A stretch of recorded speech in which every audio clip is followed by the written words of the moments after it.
Dans cette parcelle de suivi de patates douces, Potin traque des insectes qui peuvent ravager les cultures. Silas formicarus, qui est un charançon de la patate douce. C'est à l'état larvaire qui va faire des dégâts parce que en fait il va faire des galeries.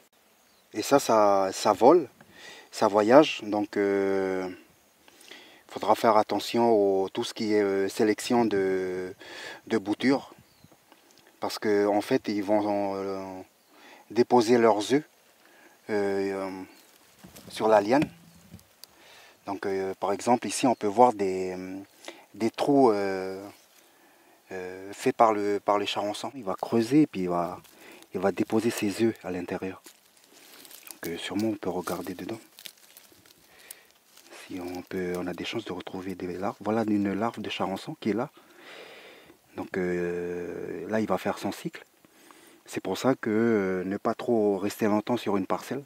Donc il faut faire ce qu'on appelle un vide sanitaire. Il faut tout enlever. Donc on peut jeter au cochon les lianes ou sinon il faut les brûler. Mais voilà, le fait de laisser une parcelle comme ça, on peut avoir ce problème-là, que les charançons ils vont rester sur place et donc ils vont faire leur cycle et se multiplier. Alors ça c'est un autre ravageur là, de la patate. Pour l'instant là on rentre dans la saison froide, du coup la population elle est quand même assez basse. Il faut attendre la saison chaude pour que ils reviennent.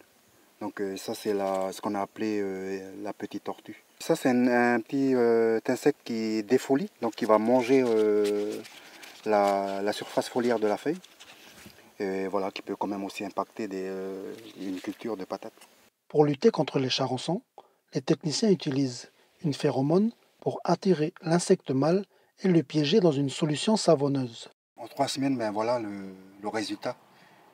Donc là, mon travail, c'est de compter le nombre de populations et puis de mettre dans notre base de données. Le piégeage pour ce charançon semble efficace, mais les nuisibles qui s'attaquent à la patate douce sont nombreux. En témoigne la présence de ce charançon épaisse qui, avec ses larves, creuse aussi des galeries dans le tubercule et les tiges de patates. Pour aider à lutter contre le développement de ces insectes, il est conseillé de sélectionner attentivement des tiges saines lors de la plantation.